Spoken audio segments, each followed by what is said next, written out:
Devemos ponderar se realmente é vantajoso para o país, nessa fase do seu desenvolvimento, ilhar-se, isolar o governo, amarrá-lo entre as paredes de uma exposição de uma arquitetura em tamanho natural, que é o que se faz em Brasília. Brasília é hoje uma realidade importante. É um fato consumado. Que crime seria, nessa altura, a nação brasileira recuar desse grande empreendimento praticamente concluído? Essa inquietação de Vossa Excelência está sendo disparatada pelos fatos. Cidades novas estão surgindo em todo o Planalto Central. Estradas estão sendo abertas, pavimentadas, enfim, marcando na realidade a vitória definitiva dessa grande ideia, dessa iniciativa.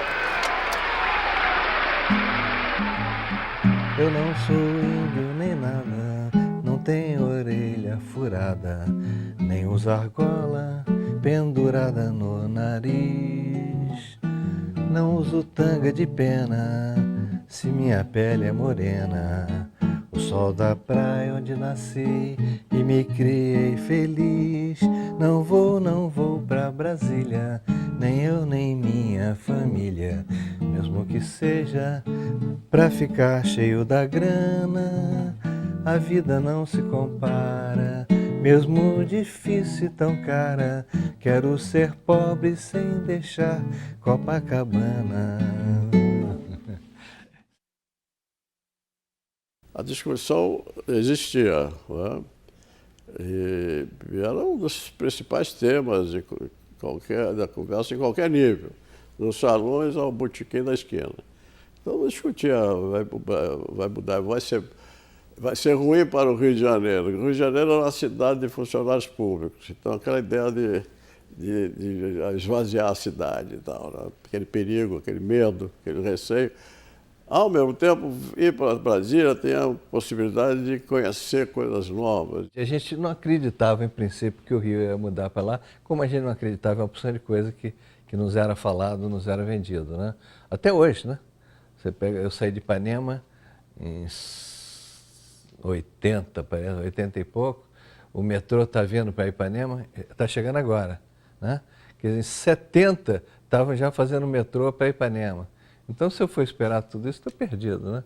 Então, Brasília eu achava que era isso. Tudo bem, legal, Brasília vai ser lá adiante. A interiorização da capital começou a ser discutida na época do Brasil Colônia. O Marquês de Pombal foi o primeiro a defender que a capital do Brasil não poderia ficar tão exposta às invasões. Os inconfidentes mineiros defendiam que a capital fosse transferida para São João del Rei.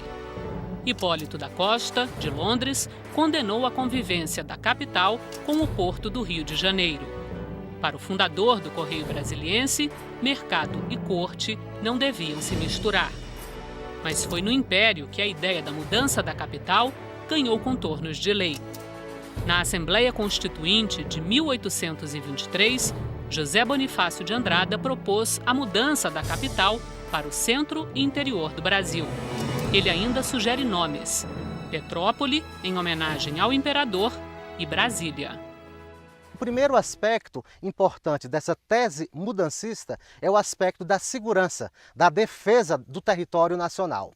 É lógico que também Bonifácio pensa, ao propor a interiorização da capital, na construção de uma nova identidade para o país recém-emancipado em 1822.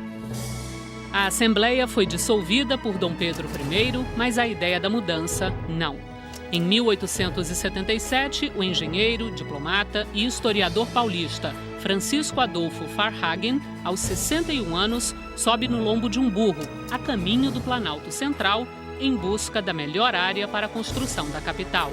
Após 6 meses de expedição, recomenda a região situada no triângulo formado pelas lagoas Formosa, Feia e Mestre d'Armas. Constituição Republicana de 1891. Pela primeira vez, a mudança da capital ganha força de lei, com um detalhe: a indicação do Planalto Central como ponto de partida, ou melhor, da chegada. Foi criada uma expedição oficial para demarcar a área da futura capital. Resultado, o quadrilátero demarcado pela missão Cruz incorpora o Triângulo de Farhagen. Em 1922, por ocasião das comemorações alusivas ao centenário da independência do Brasil, o governo Epitácio Pessoa manda erigir esse monumento, conhecido como a Pedra Fundamental, que finca no Planalto Central a necessidade de mudança da capital para o interior do país. Meu pai, quando eu nasci em 1928, ele comprou terrenos em Planaltina. Alguns inteligentes corretores imobiliários colocaram à venda terrenos lá naquela área. Né? Compre um terreno no que vai ser a nova capital da República. Imagina isso há 80 anos atrás. Né? Nas constituições de 34 e 46, a mudança continuava lá, até que, finalmente, Juscelino Kubitschek, ainda candidato a presidente, promete cumprir a Constituição.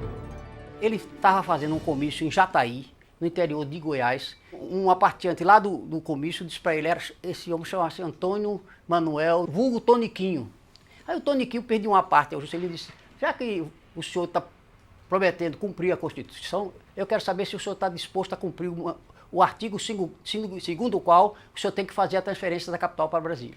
Aí o Juscelino foi apanhado de surpresa, ele não esperava por aquilo, disse, olha, se eu acabei de dizer que vou cumprir a Constituição e se esse artigo está na Constituição, eu vou construir Brasília.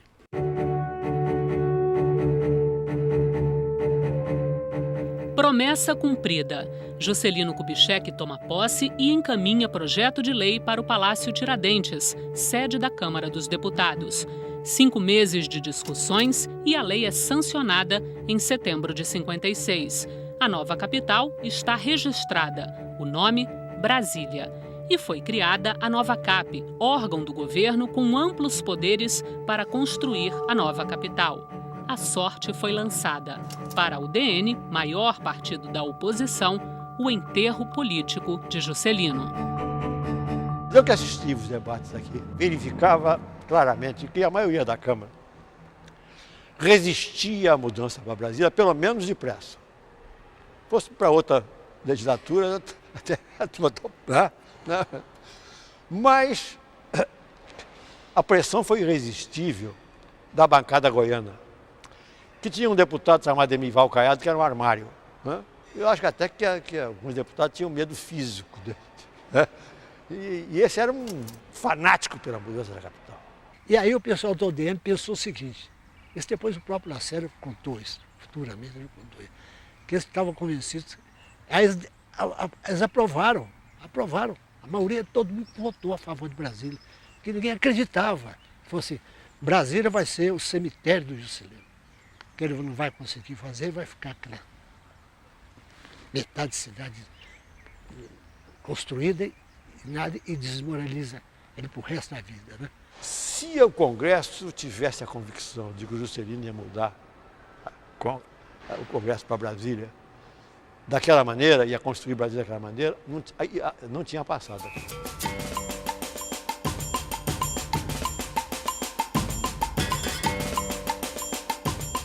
Eu participava do grupo que defendia a existência de Brasília, pelo menos para mudar alguma coisa do Brasil, fazendo esse movimento como se fossem os pioneiros indo para o centro-oeste, esparramar gente, coisa assim. Poderia acontecer coisa nova. E poderia dar bons filmes também, né? Você vê que a Bossa Nova veio, o cinema novo veio, né? O Brasil ganha a Copa, Maria Esther Bueno, primeira tenista, acho que primeira e única a ganhar a Copa do tênis, né? Campeã mundial, Bruno Hermani, campeão de caça submarina. E você pode achar 1000 coisas que aconteceram naquele momento. Por que aconteceram naquele momento? Porque Juscelino nos deu um impulso assim, vamos lá que o Brasil pode ser grande em qualquer setor, né? Cultural, até político, como ele lutou para mudar. E isso foi vital, para a nossa música foi vital. Tanto que a gente chamou ele de presidente Bossa Nova, né? Para quem lia os grandes jornais da época, difícil seria acreditar no sucesso da mudança e nos benefícios que a nova capital traria para o Brasil.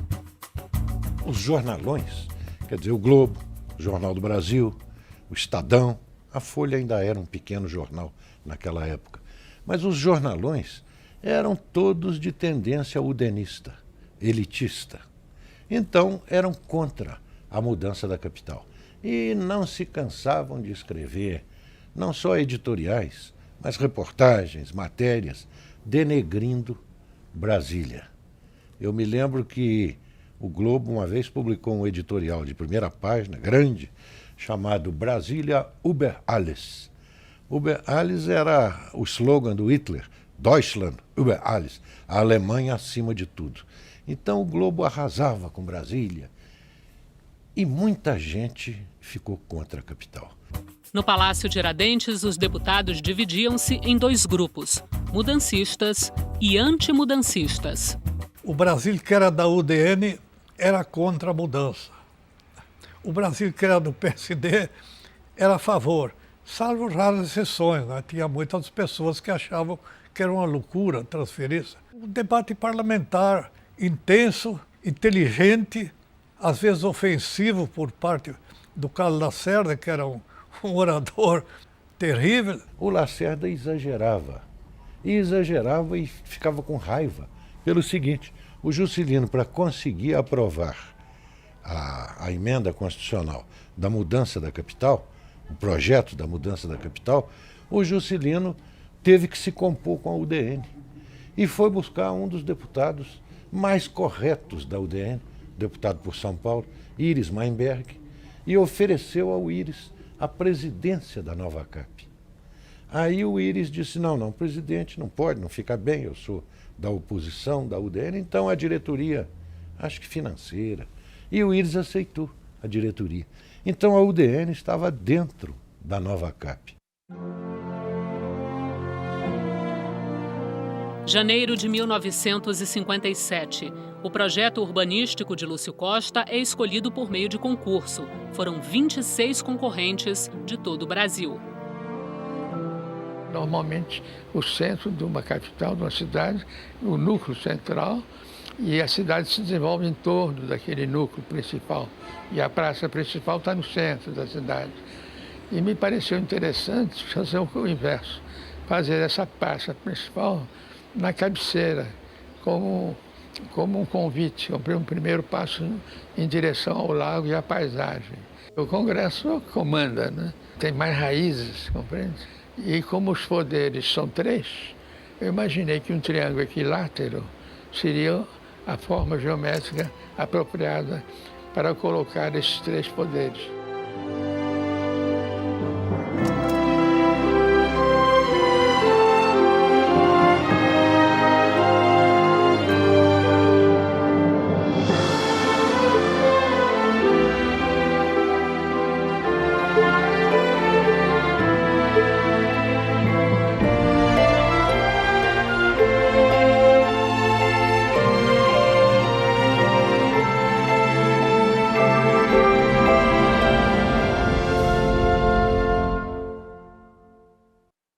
No Palácio do Catete, sede do governo, JK sanciona a lei de autoria do deputado Emival Caiado, que fixava a data para a transferência da nova capital, 21 de abril de 1960. 2.500 pessoas já trabalhavam na construção de Brasília em regime de 24 horas por dia. Se nós fôssemos nomear uma comissão, fazer o programa do prédio do Congresso, por exemplo, isso ia levar tanto tempo que Brasília não acabava. Tinha que ser tudo feito às pressas, da maneira possível. Por isso eu vim ao Rio com Israel Pinheiro para ver o prédio antigo da Câmara e do Senado. Examinamos, vimos como é que ele funcionava, resolvemos que a única solução é multiplicar por 3. Ele veio a primeira vez. Quando ele veio não tinha nada em Brasília, não tinha catetinho, não tinha coisa nenhuma. Tinha apenas essa fazenda, essa casa que nós estamos vendo aqui atrás de mim, que era uma fazenda velha, chamava Fazenda Velha do Gama. Daqui, então, nós saímos de carro e fomos ver, ele queria ver onde seria a Praça dos Três Poderes. O presidente parou e falou, ali vai ser o Congresso, E ali vai ser o Palácio da Justiça. E do outro lado vai ser o Palácio do Planalto, onde eu vou trabalhar. E aqui vão ser os ministérios. Eu olhava assim, só via lama e poeira. Eu fiquei horrorizado com aquilo, com o entusiasmo daquele homem. Parece que ele estava vendo pronto. E todo mundo espantou, né? Eu mesmo pensei comigo, mas como que ele vai poder fazer isso 3 anos e 6 meses? Voltei de Brasília, reuni os blocos aqui na Manchete e disse para eles, olha, vamos entrar nessa, porque esse homem é doido e vai construir Brasília.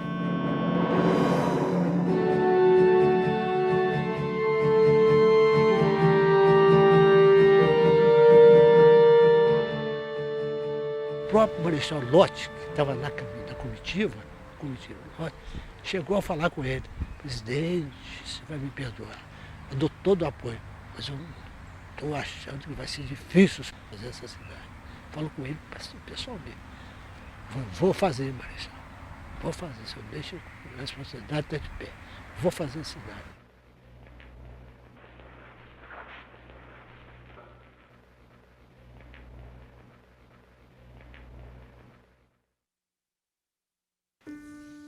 A primeira obra de Brasília foi o Catetinho, um palácio de tábuas. Projeto de Oscar Niemeyer e presente de amigos a Juscelino. Ficou pronto em 10 dias. Servia de residência e como sede do governo em Brasília.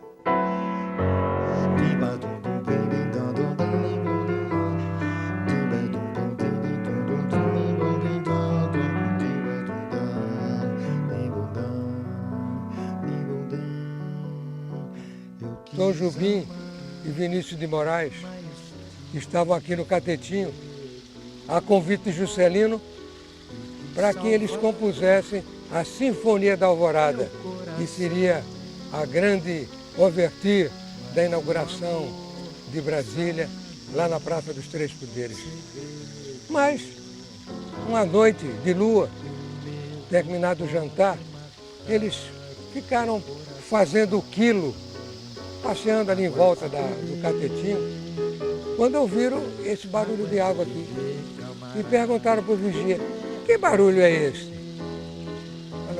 Esse barulho é uma água de bebê que tem ali, camará. A noite está de lua, vamos lá ver, camará. Água de bebê, camará. Durante o dia, no Palácio do Catete, Rio de Janeiro. De madrugada, no Catetinho, para acompanhar as obras. Essa era a rotina de trabalho de JK. Da 3h30, 3h40, quase 4 horas da manhã. Todo mundo trabalhando, os trabalhadores de 8 horas mudando. Eles com aquelas capinhas de plástico, né? Chapeuzinho de plástico, debaixo de chuva. Aí tinha o presidente batendo o martelo, o presidente bateu o braço dele, assim, vai ou não vai?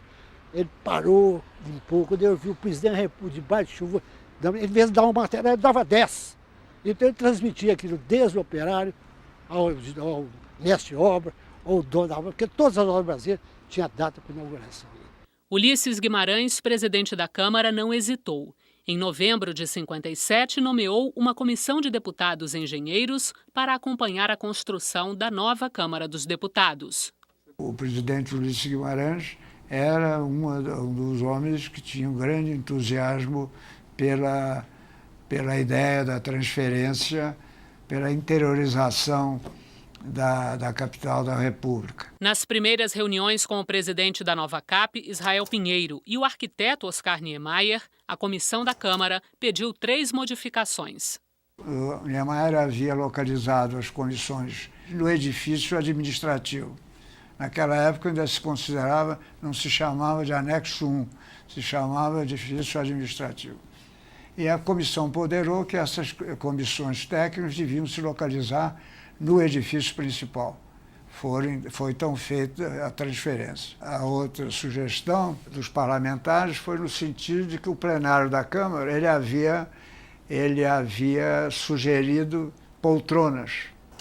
Mas a comissão ponderou que se tratava de uma Assembleia Legislativa e que, portanto, deveria ter, além das poltronas, ter as respectivas bancadas. E mais, a terceira, que eu achei mais interessante, é que na fachada do edifício da Câmara, que é paralelo ao eixo rodoviário, ele fez embutir mais um pavimento, já que a comissão ponderara que os secretários da mesa da Câmara, os 4 secretários, deveriam ter os seus gabinetes.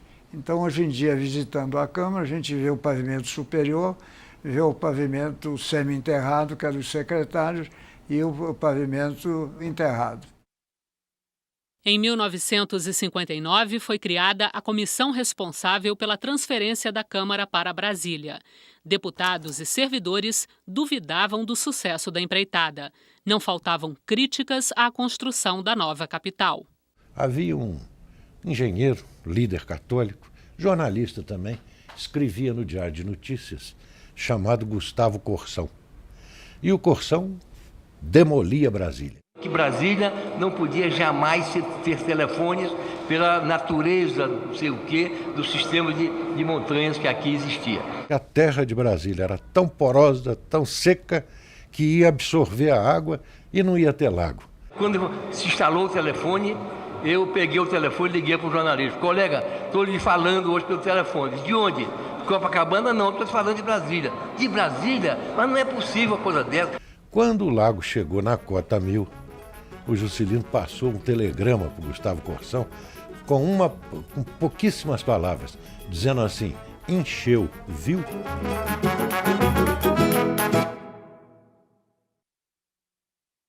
UDN e PSD também travavam verdadeiras batalhas políticas no Palácio Tiradentes. Brasília estava nascendo e o ano eleitoral se aproximava.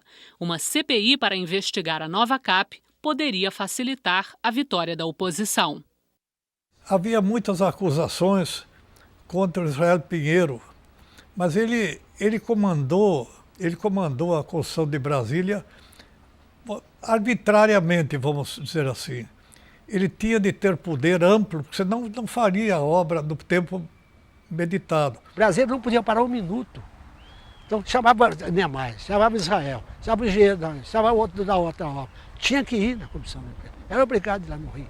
Aí parava Brasília. Numa das tentativas, o primeiro secretário da Câmara, deputado José Bonifácio, da UDN, conseguiu recolher 3 assinaturas além do necessário para dar início à CPI. Foi quando Antônio Carlos Magalhães fez uma jogada sensacional, porque ele chamou um deputado também da UDN, de Sergipe. Então o cara chegou perto dele e falou: você quer fazer um bem ao Juscelino? Pega os nomes da comissão que nós precisamos saber. Nós fomos para o apartamento da outra casa e ele foi no apartamento do Zé Bonifácio, que era também lá em Copacabana. Aí chegou perto do Antônio Carlos, do Zé Bonifácio, e falou: tem uma comissão aí para assinar? Pode dar. Ele entrou para o escritório com ele e falou: assina aqui. Ele falou assim: epa, peraí. Meu avô e meu pai me disseram que nunca ele deve assinar um papel sem ler. Então eu não assino sem ler. Ah, mas não sem ler aqui, ele leu. Falou assim: tem outra coisa. Eu não assino sem minha mulher aprovar. Ah, mas essa não pode sair daqui. Não vai? Pôs no bolso. Quem é que vai tirar? Pôs no bolso e foi embora. Foi para a casa dele. E nós estávamos na casa do Antônio Carlos. Foi direto para lá. Aí foi lá, nós tiramos 4 nomes. E aí temos que abrir um parênteses. O governo se constitui de 3 poderes: o executivo, o legislativo e o judiciário. O executivo e o legislativo, o Juscelino já tinha conseguido garantir, mais ou menos, com o PSD, a maioria dele no Congresso, conseguiu a maioria para apoiar Brasília. Mas o Supremo Tribunal eram 11 ministros. Bastava que 6 ministros fossem contra, para o Supremo nunca ir para Brasília. Então como é que ele podia funcionar o governo sem um dos 3 poderes? Então, os ministros do Supremo foram cabalados também um a um, até ele conseguir 6 votos a favor e fazer a mudança do Supremo Tribunal para Brasília. As dificuldades não se davam só no campo político. Muitos servidores não queriam sair do Rio de Janeiro para enfrentar a poeira concreta de Brasília. Dos 600 servidores da Câmara, cerca de 200 alegaram motivos para não se mudar. 58 deles ficaram no Rio de Janeiro. Minha mulher foi categórica, né? Se você for, você vai, mas eu fico aqui comandando, eu não vou para Brasília. De modo que já estava decidido que eu não iria, se tivesse que ir me aposentar, porque já tinha tempo de serviço para isso de sobra, né? Mas felizmente conciliou-se e tal, e eu fiquei aqui, comandando a tropa. Tem gente que é fissurada em praia, né? Que fica, se não tem uma praia, muita gente não vinha por causa da praia, não podia perder praia. Teve gente que desistiu porque tinha filho pequeno no colégio aqui, não queria ir. O Zé Bonifácio, de Andrade Silva, deputado, mandou um telegrama dizendo que os funcionários que não puderem até o dia tal serão demitidos. Meu pai estava muito aflito com isso, dizia, eu preciso morrer porque eu estou atrapalhando sua vida e não sei o quê, eu não posso ir para Brasília. Eu digo, fica vivo porque eu não quero sair daqui. Como eu já estaria no grupo de Rio, então aquele grupo que faria toda a transferência, tenho a impressão que eles optaram por alguns desses servidores para colocar nessa comissão, porque eles iriam ficar no Rio, então eles não teriam que desfalcar essa comissão.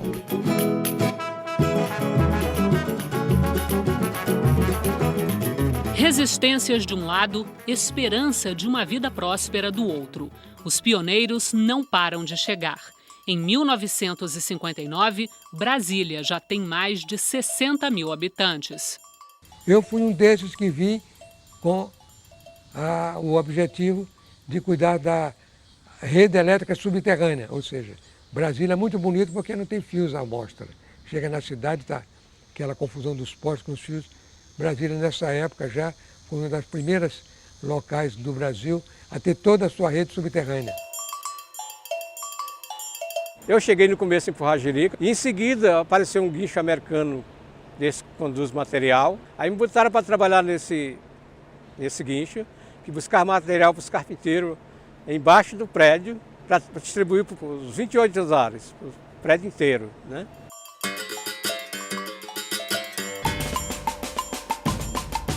Começou a chegar gente do Brasil inteiro. De Minas, de Goiás veio quase todo mundo, quero passar desde Goiás. De Minas veio muita gente, e do Nordeste. Eram 3 pau de arara que saíram da minha cidade. Nós viemos, passamos 12 dias de viagem. Com 6 dias acabou a comida, aí ficou mais 6.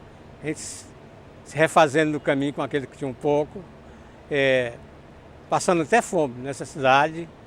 Dormia debaixo do pau de arara. E chegando aqui em Brasília, nós fomos recebidos no acampamento da Construtora Nacional. E logo em seguida, já fomos sendo contratados. Quase as 3 carradas juntas, só no Congresso. Eu vim de Ouro Preto para Brasília em 1958.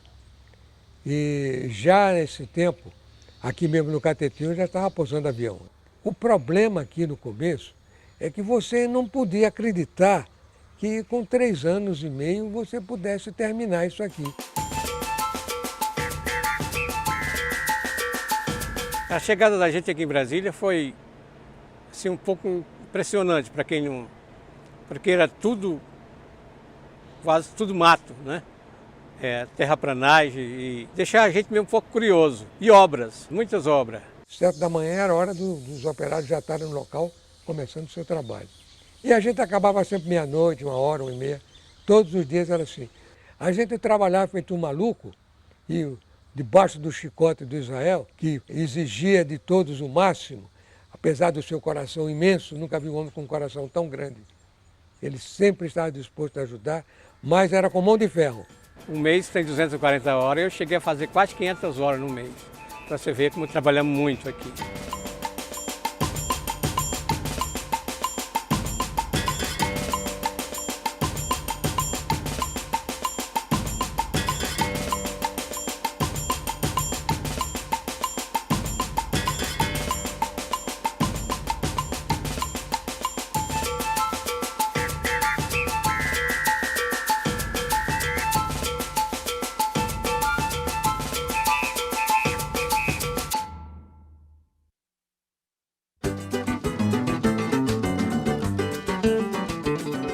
A construção de Brasília avançava em ritmo acelerado.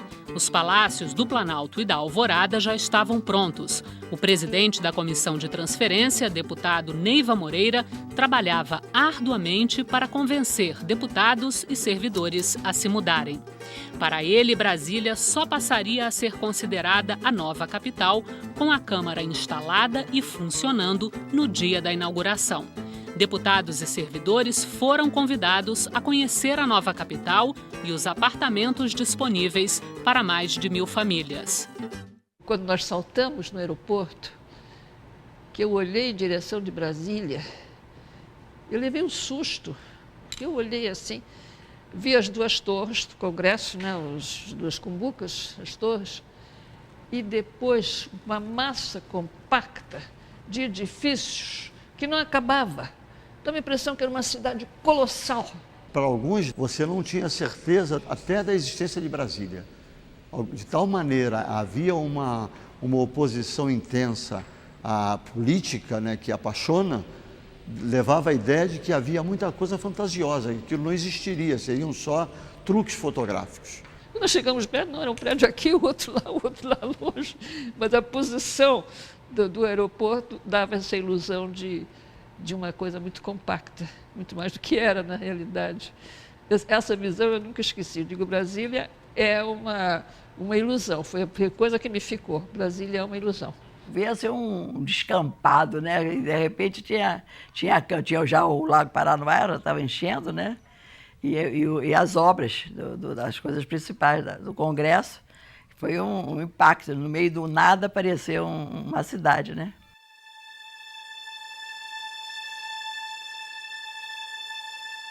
Madrugada do dia 6 de abril de 1960, dia de mudança.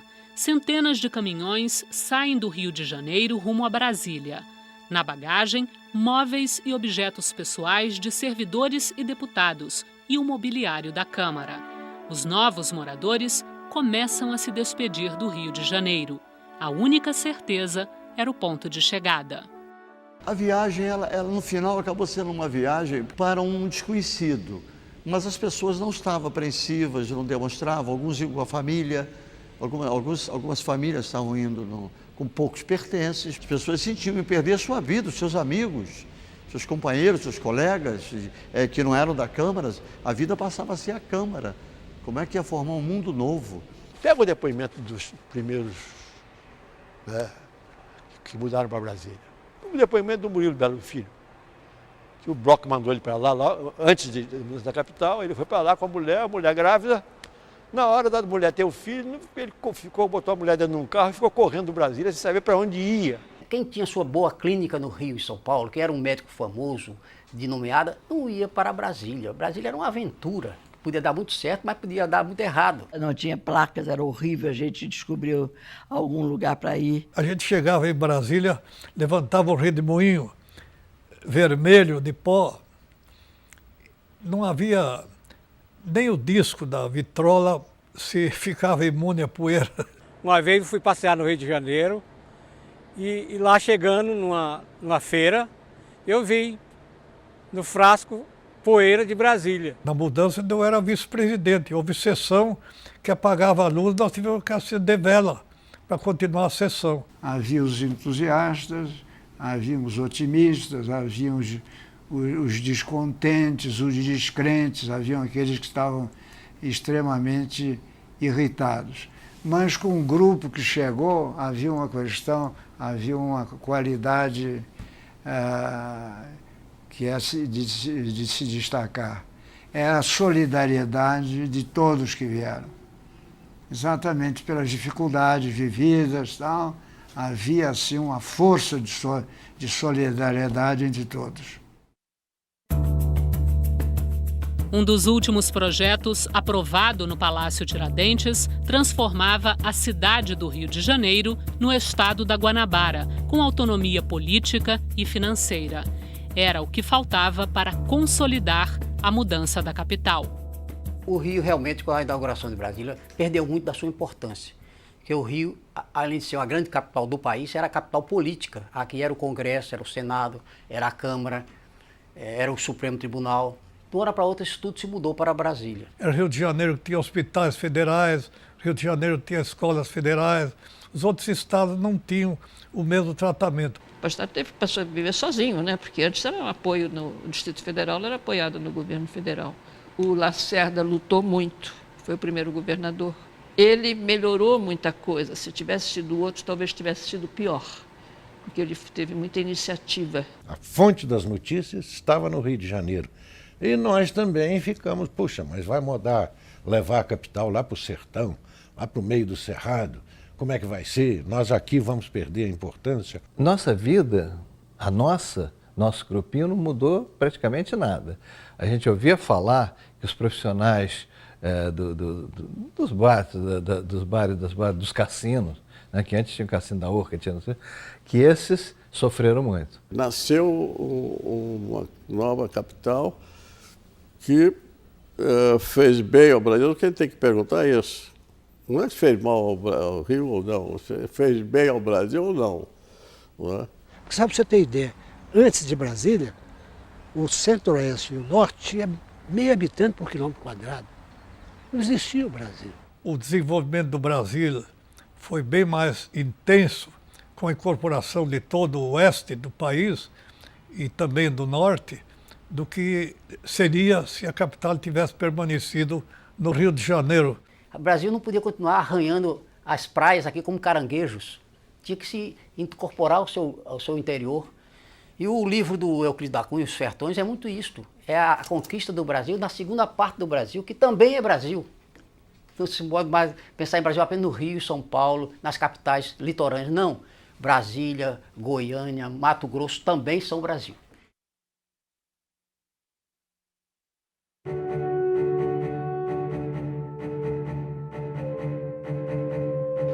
Olha que quando eu vejo isso aqui hoje, eu fico pensando, primeira vez eu como deputado, entrei naquela, eu via fazendo aquela vez, será que eu vou conseguir fazer um discurso naquela cúpula ali? No dia que eu subi a tribuna a primeira vez, eu tive uma emoção muito grande. É com emoção que declaro instalados os trabalhos do Congresso Nacional em Brasília, a nova capital da República.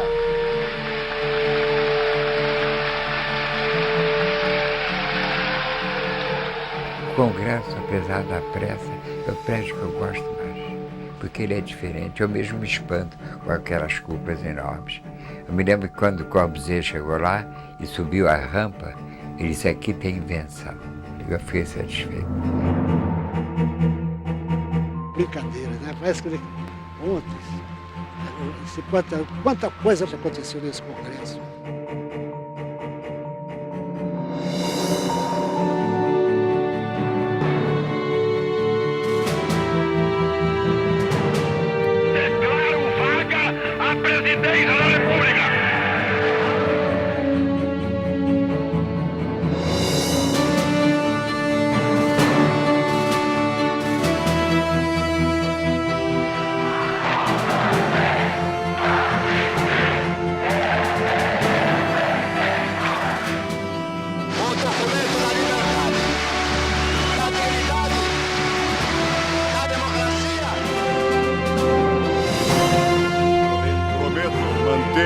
Defender e cumprir a Constituição, observar as leis e promover o bem geral do povo brasileiro.